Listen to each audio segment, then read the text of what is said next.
My grandfather built the first fence post on that land in 1949 with a rusted digger, a borrowed truck, and $43 in his pocket. He told that story so many times that I can see it as clearly as something I witnessed myself. The red clay soil of Crockett County, Texas, the flat hammer of August heat, the way the cedar posts smelled when they first went into the ground. He built the fence because the land was his, finally, legally, in the way that a piece of paper makes something yours in a country that believes in piece of paper. He called it the Pryor Ranch. Not because it was grand, it was never grand, not in the way of the big spreads you'd see in movies. 412 acres of West Texas scrubland, a modest ranch house, 2 stock tanks, a barn that leaned slightly southwest in a way that became more pronounced every decade, and that no one ever fixed because fixing it would have required acknowledging it was leaning. It ran cattle, not many enough. It kept us. It was ours. The Pryor Ranch went into foreclosure in the spring of 2011. Not because we couldn't pay for it, not because of debt, not because of anything my family did. It went into foreclosure because a county sheriff named Dale Cutter decided he wanted the land, and he found a way to make the law agree with him. My name is Jesse Pryor.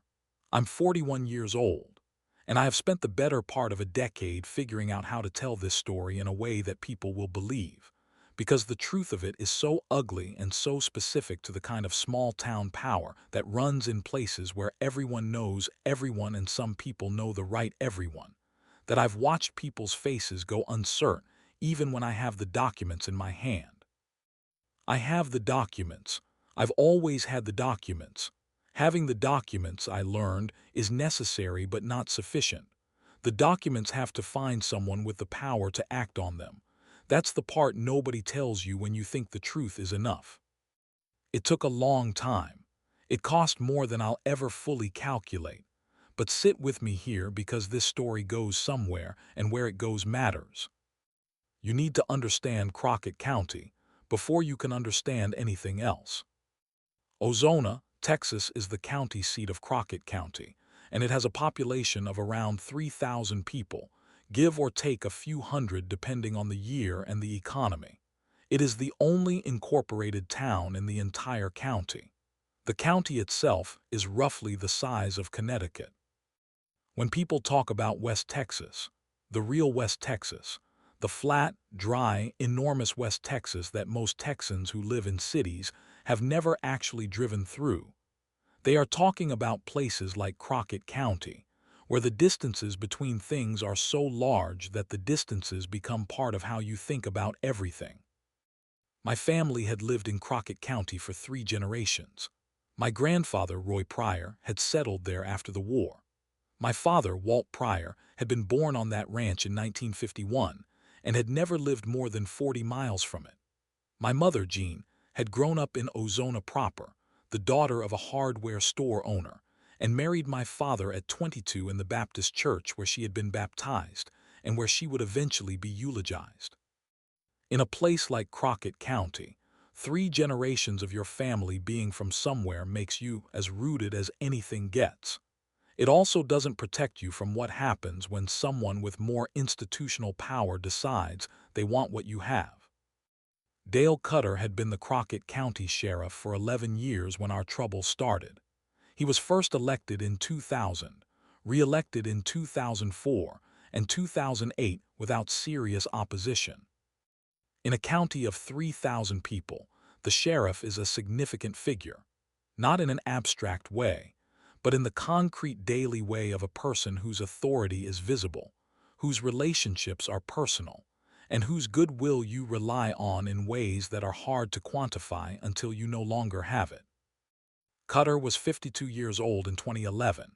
He had been born and raised in Ozona, attended the same schools as most of the people he governed, had served 2 years as a deputy in a neighboring county before returning home.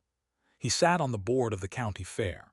He coached Little League 1 season when his son was the right age. He was, to all observable purposes, a community pillar, and the community had treated him as such.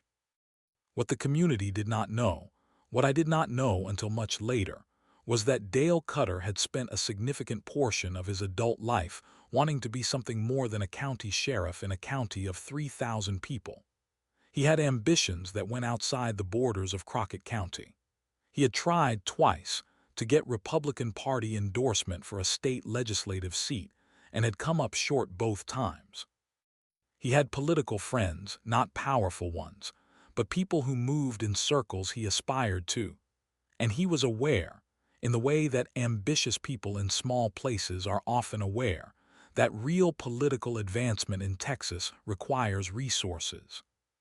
Resources in Crockett County often meant land.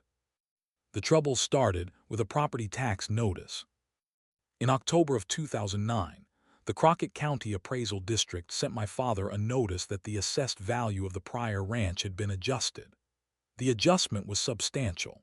The land had been reappraised at a value roughly 40% higher than the previous assessment, which translated into a property tax bill that was, by my father's calculation, about $4,000 more per year than he had been paying.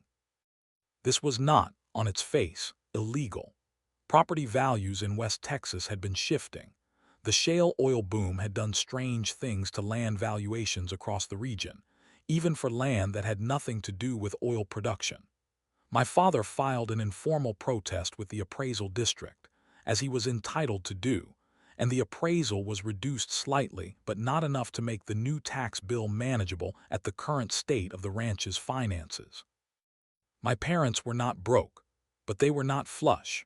The ranch had been operating on thin margins for years: cattle prices, feed costs, the cost of maintaining aging equipment and infrastructure on a property that had been built in the 1950s.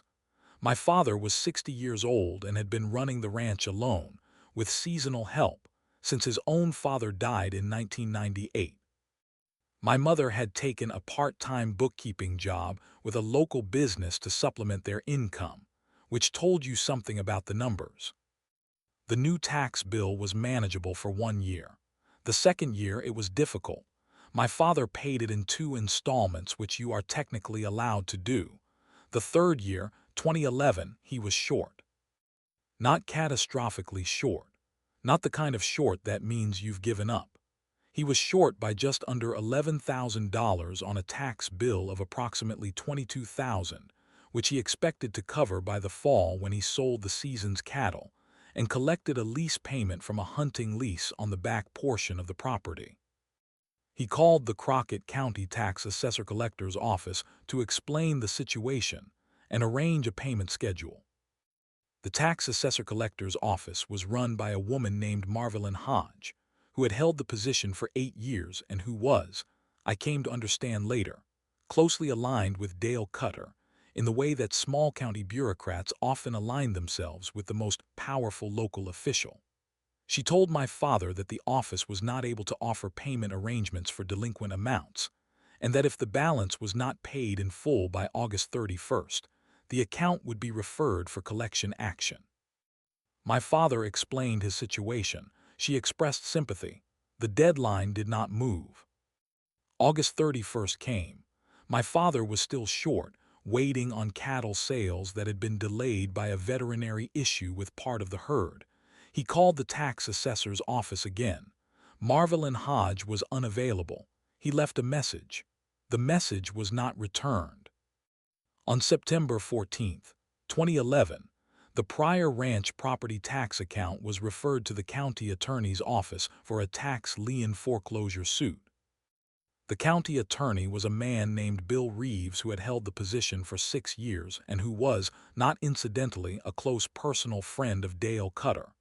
They had gone to school together. Their families socialized. In Crockett County, this was not unusual. In Crockett County, it was, in fact, the normal texture of how official power was distributed. Here is the thing about tax lien foreclosure that most people don't know, including most people who own property, including my father who had owned property for 60 years and whose father had owned it before him. Once a property tax account goes into foreclosure suit, the machinery moves faster and with less flexibility than almost any other legal process involving land. Texas law allows a taxing authority to foreclose on a property for delinquent taxes through a court judgment and then sell the property at a public auction, a sheriff's sale, which has a specific and terrible irony in the context of this story. The process takes months, not years. There are notice requirements, but they are technical, not generous. A property owner who doesn't understand the process, who expects that something this significant will involve multiple opportunities to intervene, is often wrong. My father hired a local attorney named Ray Garza to respond to the foreclosure suit. Ray was a general practice attorney in Ozona, wills, real estate closings, occasional civil disputes, and he was competent within his normal range of work.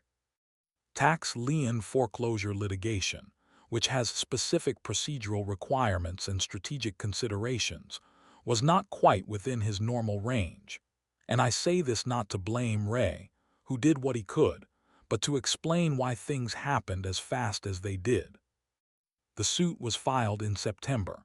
The judgment was entered in December. A sheriff's sale was scheduled for February of 2012. There was a period during which my father could have redeemed the property by paying the full delinquent amount plus penalties and fees. The amount had grown, with fees and legal costs, to just over $26,000. My father had the cattle sale proceeds by then, about $14,000, and had borrowed against an insurance policy and gotten a loan from his brother-in-law to cover most of the remainder. He was short by approximately $4,000 and was trying, desperately, to close that gap in the weeks before the sale. He applied for a short-term personal loan at the First National Bank of Ozona. He had banked there for 35 years. He had a relationship with the loan officer. The loan was denied. He applied at a second institution, also denied. He asked his brother-in-law for an additional loan. His brother-in-law had given what he could. The reasons for the bank denials were, on paper, about debt-to-income ratios and collateral. I have spent years thinking about those denials and about who, in a county of 3,000 people, might have had a conversation with a loan officer about a specific application. I cannot prove anything about those conversations. What I know is the outcome. The sheriff's sale was held on February 9, 2012. The Pryor Ranch, 412 acres, the ranch house, the barn, 2 stock tanks, was sold at public auction. The winning bidder was a man named Garrett Hewlin. Garrett Hewlin was a real estate LLC based in San Angelo. The principal of the LLC, as recorded in its formation documents, was Dale Cutter's brother-in-law, a man named Roy Spears. I need to stop here and tell you about my parents leaving the ranch, because the legal and procedural machinery of what happened can make the human core of it abstract if I'm not careful, and the human core of it is not abstract. I was 27 years old in February of 2012, and I was living in San Antonio, where I had been for 4 years, working in commercial real estate sales. I had not moved back to Ozona partly because there was no commercial real estate industry in Ozona, and partly because of the honest truth that small towns can be suffocating when you grew up in them, and the size of the world outside them is so much larger. I had visited every Thanksgiving, every summer, every time I could. The ranch was home in the way that places become home when they are threaded through every memory of childhood. The smell of the cedar, the sound of the windmill at night, the particular way the light fell across the flats in early morning. My mother called me the day before the sale. She said, "Jesse, I need you to understand that we have done everything we could." I told her I knew that. She said, "Your grandfather's land." And then she stopped, and the silence on the phone was a complete sentence. My father did not call. He did not call for 4 days after the sale, and when he finally did, his voice was flat in a way I had never heard from him. My father was a man who had cried twice in my lifetime, when his father died, and when our dog was hit by a car when I was 12. He was not a man for whom the expression of feeling was easy. On the phone that 4th day after the sale, he was not crying. He sounded empty in a way that was, in some ways, harder to hear. They moved into a rental house in Ozona, a small two-bedroom they found through an ad at the hardware store. My father got work with a neighboring rancher, doing maintenance and fence repair, which is work a 60-year-old man with bad knees should not have been doing. My mother continued her bookkeeping job. They had almost nothing in savings. They had each other and they had their dignity and they had, though I didn't fully understand this yet, the truth on their side. I drove to Ozona that weekend. I sat at the kitchen table of the rental house with my parents and Ray Garza, and I asked questions for 3 hours. By the end of those 3 hours, I had 3 things in my notebook: the name Garrett Hewlin, the name Roy Spears, and the question that had started forming in my mind like water finding its level. Why had the appraisal gone up 40%, and who had authorized that appraisal? I should tell you that I was not equipped, professionally or legally, for what I was about to try to do. I was a commercial real estate salesman with 4 years of experience in a city I didn't grow up in. I knew how to read a property record, how to pull a chain of title, how to identify the basic financial structure of a real estate transaction. I did not know how to investigate public corruption in a small Texas county where most of the relevant officials had been to each other's weddings. What I had was time, stubbornness, and a specific anger that I want to describe accurately. It was not hot anger, not the kind that makes you say things you regret. It was cold and precise, the kind that arrives when you understand that someone has looked at what you love and decided to take it, and that they did it slowly and carefully and believed they would never be called to account. I started with property records. This is public information in Texas: appraisal records, transaction records, the history of every parcel's assessed value over time. I requested the records for the Pryor Ranch going back 10 years. I also, for comparison, requested records for the surrounding parcels, the neighboring properties, some of which were similar in acreage and land type to ours. The Pryor Ranch's assessed value had gone up 40% in 2009. In the same reappraisal cycle, the neighboring properties, 3 of them, comparable acreage and use, had gone up an average of 11%. The divergence was not impossible to explain through legitimate means, but it was notable, and notable was the word I kept in my head as I kept pulling thread. I then looked at Garrett Hewlin LLC's acquisition history, public records in Texas. In the 24 months prior to acquiring the Pryor Ranch, the LLC had purchased 3 other properties in West Texas, 2 in neighboring Sutton County, 1 in Terrell County. All 3 had been acquired through tax lien foreclosure sales. All 3 had involved properties where the owners had faced sudden increases in assessed value in the 2 to 3 years prior to their default. 2 of the 3 previous acquisitions had been followed by the properties being sold, within 18 months, to energy exploration companies at significant premiums. The Permian Basin oil boom was doing interesting things to West Texas land values. Land that sat over or near potential drilling areas was worth considerably more to an exploration company than its surface use suggested. The Pryor Ranch was in Crockett County, which is in the Permian Basin region. Whether there was anything under our land was something neither my family nor I had ever had tested, because the lease rights had never come up, because nobody had ever come asking. I looked at Roy Spears, Dale Cutter's brother-in-law. Roy Spears was a rancher by background who had moved into real estate speculation in the mid-2000s. His LLC had been formed in 2007. Its registered agent address was a law office in San Angelo. I found Roy Spears's name in 2 newspaper articles about West Texas land deals, both favorable profiles of a savvy local investor in regional business publications. Neither mentioned his connection to the Crockett County Sheriff. I drove to the county courthouse in Ozona and requested the Appraisal Review Board records for the years 2008 and 2009, the period during which our assessment had been revised. The Appraisal Review Board, which hears property owner protests of assessed values, had 3 members at the time. I found their names.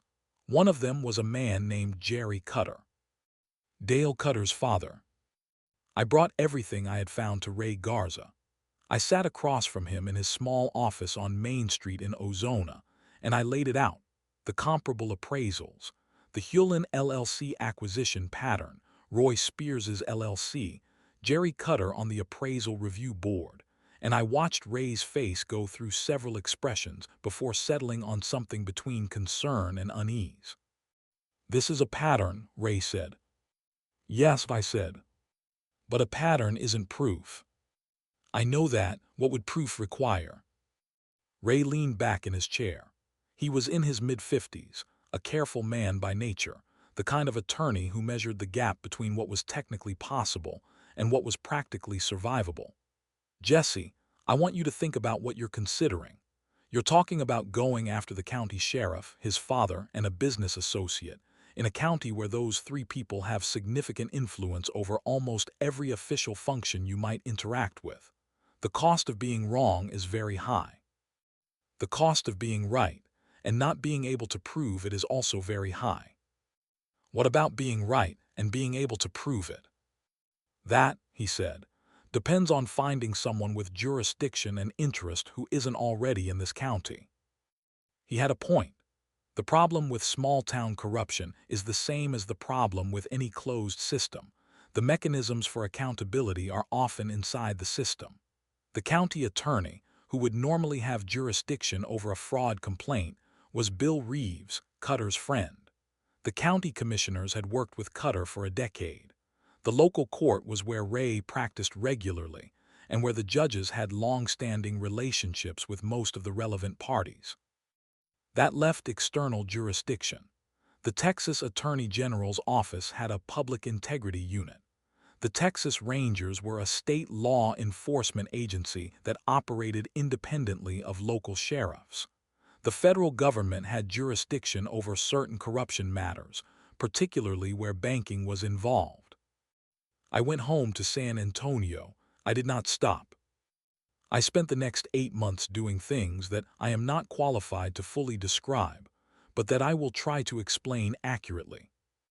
I filed a formal complaint with the Texas Attorney General's Public Integrity Unit, attaching everything I had: the appraisal comparisons, the corporate records for Garrett Hewlin LLC, the family connection between Roy Spears and Dale Cutter, the appraisal review board membership of Jerry Cutter. The complaint was acknowledged. I received a form letter. I followed up 4 times over the next 5 months and received variations of "under review."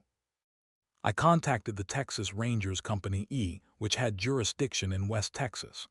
I spoke to a ranger named Sergeant Doris Whitfield who listened carefully, asked several good questions, and told me that what I was describing, if it held up, was something her unit took seriously, but that the evidentiary threshold for a formal investigation into a sitting sheriff was high. She did not dismiss me. She said she would look at what I sent. I sent everything. I also hired a new attorney. I found her through a referral from a lawyer I knew through commercial real estate work in San Antonio, a woman named Patricia Salazar who specialized in civil rights litigation and had, specifically, experience with local government corruption cases in Texas. Patricia was direct in a way I appreciated. She told me on our first call that cases like mine were long, expensive, and uncertain, and that she would take it on a reduced-fee basis with the understanding that we were both betting on an outcome that was not guaranteed. "What's your goal?" she asked me on that first call. "I want my family's land back," I said. A pause. "That may or may not be achievable depending on how far the sale has gone," she said. "But we're going to try. And while we're trying, I'd like to also build a case that makes what happened to your family very, very expensive for the people who did it." I told her that sounded like a reasonable plan. Patricia filed a civil suit in federal court, the Western District of Texas, alleging civil rights violations, specifically that the conduct of county officials had deprived my parents of property without due process in violation of the 14th Amendment. The federal court filing was important because it removed the case from the local jurisdiction where Cutter's relationships were an asset for him. The suit named Dale Cutter, Marvell and Hodge, and Crockett County itself as defendants. It also named Garrett Hewlin LLC and Roy Spears in connection with the acquisition. Filing the suit was not the victory. It was the beginning of the next phase. In the spring of 2013, while Patricia's civil suit was in its early stages, and the Texas AG's office was still reviewing my complaint in what appeared to be geological time, something happened that I had nothing to do with.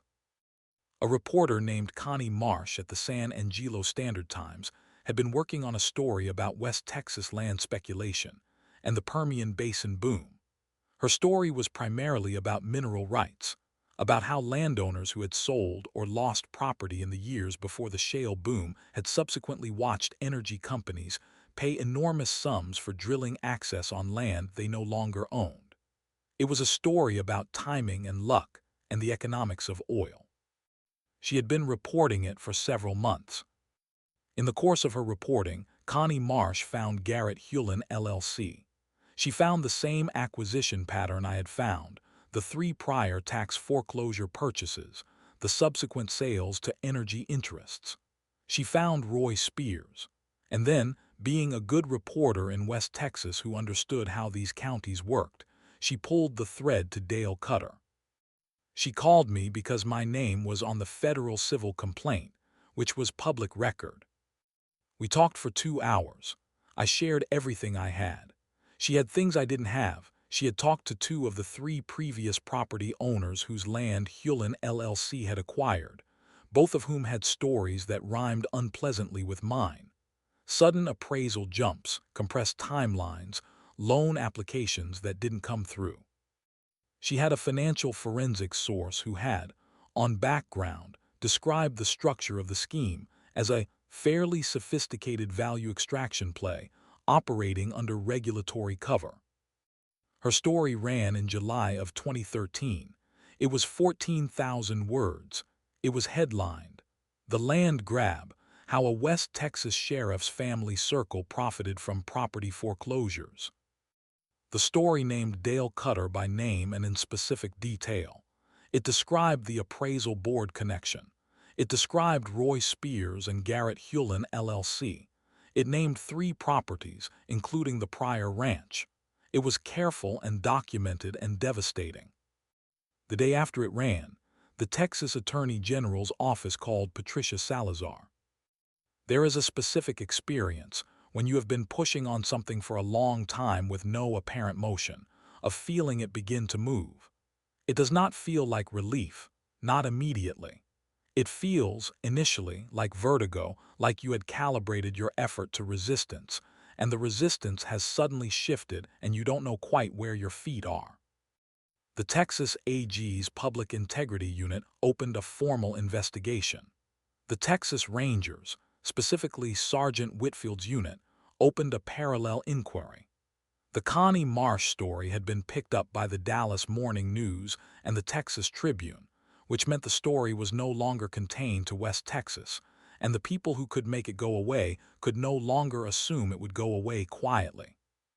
Patricia's federal civil suit, which had been moving at the pace of federal civil litigation, which is to say, slowly, suddenly had the attention of a federal magistrate who appeared to be reading the same newspapers as everyone else. Dale Cutter did not resign immediately. He hired an attorney and issued a statement through that attorney saying he had no involvement in any property transactions involving his brother-in-law's business, that the appraisal review board process was independent and appropriate, and that the civil lawsuit was baseless and politically motivated. The statement was reported alongside the detailed documentation in Connie Marsh's story, which created a specific kind of juxtaposition that tends to be difficult for the subject. The investigation was not fast. I want to be clear about that. From the time the story ran to the time there were actual consequences was another 2 years. 2 years of my parents living in that rental house. 2 years of my father doing fence work for a neighboring rancher. 2 years of my mother's face on the phone every Sunday carrying a weight she was too proud to name directly. But things were moving, and they kept moving. What the investigators found through records, through interviews, through the financial trail that Patricia's team and the AG's investigators were pulling simultaneously from different directions, was the following. The 2009 appraisal of the Pryor Ranch had been flagged for upward revision by a notation in the county records that cited a comparable sales analysis. The comparable sales used in that analysis were properties in a different part of the county, not comparable to the Pryor Ranch in use or location, selected in a way that a forensic appraiser hired by Patricia's team described as not consistent with standard appraisal methodology. The formal action on the appraisal had been processed through the Appraisal Review Board, which included Jerry Cutter, and had been approved without the formal hearing that a contested valuation of that magnitude would typically receive. The loan denials, the ones that had kept my father from closing the $4,000 gap, were harder to prove. But an investigator found an email in the course of a broader document subpoena between Dale Cutter and the president of the First National Bank of Ozona, sent in September of 2011, that discussed the Pryor situation in terms that were elliptical but which, read alongside the timeline, asked questions that didn't have comfortable answers. The email did not say, "Do not give Walt Pryor a loan." It said, "Appreciate you keeping an eye on things as discussed." The bank president's attorney argued that this was an innocent phrase referencing an unrelated matter. Patricia's team argued that in context, alongside everything else, it was a piece of a picture. It was enough. Combined with everything else, it was enough. In March of 2015, 3 years and 1 month after the sheriff's sale of the Pryor Ranch, Dale Cutter announced that he would not seek re-election as Crockett County Sheriff. He made the announcement through a brief statement that cited a desire to spend more time with family and pursue other interests. He made it 6 weeks before the filing deadline, which meant the county would need to hold an election for his replacement. He served out the remainder of his term. In June of 2015, the Texas Attorney General's office announced that it had reached a civil settlement with Crockett County and several named individuals, including Roy Spears and Garrett Hewlin LLC, regarding improper coordination in the administration of property tax enforcement proceedings. The settlement required Spears and the LLC to disgorge certain profits and pay penalties. It did not include criminal charges, which Patricia had warned me was the likely outcome. The evidentiary threshold for criminal prosecution is higher. The conduct had been carefully layered, and the AG's office had to weigh what it could prove beyond reasonable doubt. Dale Cutter himself was not named in the civil settlement, which was presented to me by Patricia as both the limitation and the reality. The investigation had established a pattern that implicated his family and associates. His direct personal involvement in specific acts, legally provable to the standard required, had remained sufficiently deniable. His father, Jerry Cutter, was not prosecuted but was removed from the Appraisal Review Board. I want to be honest with you about how that felt. It did not feel like justice. It felt like half of justice, which is better than none but tastes worse than it sounds because you can see the shape of the whole thing and understand what's missing. What happened with the ranch itself is where the story took a turn I had not allowed myself to fully anticipate. Garrett Hewlin LLC had acquired the Pryor Ranch at the sheriff's sale for the delinquent tax amount plus costs, a number that was, relative to the market value of the land, extremely low. In the 2 years following the acquisition, the LLC had explored mineral rights options but had not completed a sale. The land had sat with a minimal maintenance arrangement, while the broader Permian Basin market continued to evolve. Patricia's civil suit against the LLC and Spears, separate from the AG's action, argued, among other things, that the acquisition had been tainted by the underlying impropriety in the appraisal process, and that the LLC had acquired the property with knowledge or constructive knowledge of that impropriety. This was the most legally complex argument in the case, and the one with the least certain outcome. In the course of settlement negotiations, which Patricia entered with all of the AG's findings, the Rangers' investigative findings, and Connie Marsh's reporting as background context, Roy Spears's attorney signaled a willingness to negotiate on the property itself. The negotiation was not short. It was not simple. Patricia earned her reduced fee many times over in the months it took. The final resolution, reached in the fall of 2015, did not give us back the ranch as it had been. What it gave us was a right of first refusal on the property at a price that reflected the original tax debt, the actual amount that had been owed, plus a modest premium. The amount was one that my parents, with the proceeds of the AG settlement in which they were recognized as injured parties, could actually pay. In December of 2015, my parents signed a deed. The deed conveyed the Pryor ranch back to Walt and Jean Pryor. My father was 64 years old. He had spent 4 years in a rental house doing fence work for someone else's cattle. He signed the deed at Patricia Salazar's office in San Antonio, at a table, with a pen I'm fairly certain Patricia had specifically chosen, a good pen, the kind you use for something that matters. He signed, and then he set the pen down and he looked at the paper, and he was quiet for a long time. My mother put her hand over his. We drove to Ozona the next morning, all of us, me, my parents, my wife Angela, who I had married in 2014, and who had spent a year of our engagement watching me pursue this case with an investment she had chosen to understand rather than contest. Angela had grown up in Houston and had never lived in a town smaller than 1 million people, and on the drive through West Texas, she was quiet in a way that told me she was absorbing the landscape, measuring it against the story she'd heard me tell. We pulled through the gate of the ranch, the same gate, the same rusted cattle guard my grandfather had installed in 1967, and the house came into view across the flat, and I heard my mother make a sound that was not quite a word. The house needed work. 4 years of minimum maintenance had let things slide, paint peeling, the porch railing soft in 2 places, one of the stock tanks had sedimented up. The barn had continued its slow lean southwest. The land was the land. My father got out of the truck and walked about 20 yards into the pasture, the same flat pasture where I had chased cattle as a kid, and where my grandfather had sunk that first fence post. He stood there with his back to us for a while, in the December cold, and none of us said anything.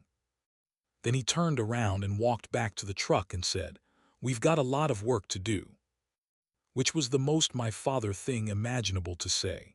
And Angela, who had heard about my father for 1.5 years by that point, laughed, and my mother laughed, and I laughed, and the sound of it went out across the flat in the cold morning air, and there was nothing for miles to stop it.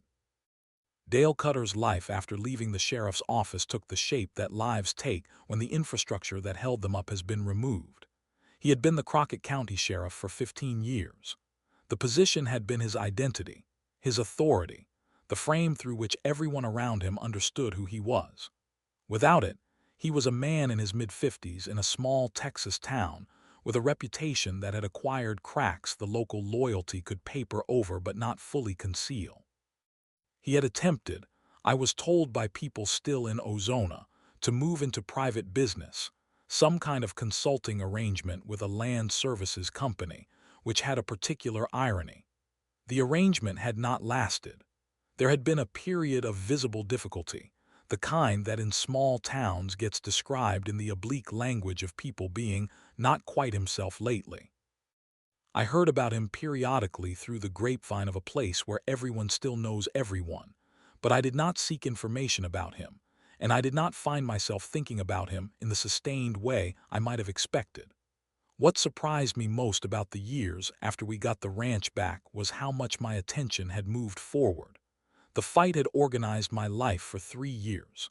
The winning of it, partial and complicated as it was, released something. I found I was more interested in what came next than in tracking what happened to Dale Cutter. What came next, for me and for the ranch, was work. The Pryor Ranch is a working operation again. Different than it was, we made decisions about the land that my grandfather might have found surprising and that my father took some convincing on, but that have turned out to be sound. We leased a portion of the acreage to a solar installation company, which was Angela's research and my father's eventual agreement, and the lease income stabilized the financial structure of the ranch in a way that cattle alone had never managed. We still run cattle.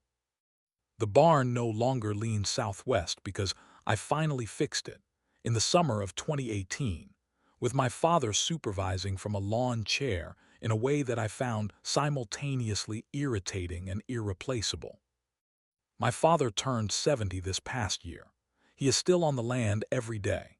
He moves slower than he did, the knees have gotten worse, and he will accept a ride on the ATV where he used to walk, which he considers a personal failing, and I consider a reasonable accommodation to the human body's terms and conditions. He does not talk about the years away from the ranch very often. When he does, it is in the specific, factual way of someone who has processed something sufficiently to describe it without it flooding them. My mother died in 2020. Cancer, she had been diagnosed the year before, and it moved faster than any of us were ready for, which I suppose is what cancer does. She died in the ranch house, in the bedroom she had shared with my father since they returned, in the bed with the blue quilt she had made herself from fabric samples she'd collected for 15 years. My father was with her. I was with her. Vera, who had moved back to Ozona after everything happened, was there. She had 2.5 years on the ranch after we got it back. I've done the accounting on those years more times than I can count, trying to weigh them against the 4 that were taken, and I can't make that math come out even. I don't think it ever comes out even. But 2.5 years is not nothing. 2.5 years of the blue quilt and the cedar smell and my father's footsteps in the morning is not nothing. Connie Marsh won a Texas Press Association award for her reporting on the West Texas land grab story. We've had dinner twice, once in San Angelo, and once when she came through Ozona for a follow-up story 3 years later. She is one of the most effective people I have ever met, the kind of reporter who understands that documents are only half of what matters, that the other half is the willingness to go to the uncomfortable places and stay there long enough to understand what you're looking at. Patricia Salazar is still practicing in San Antonio.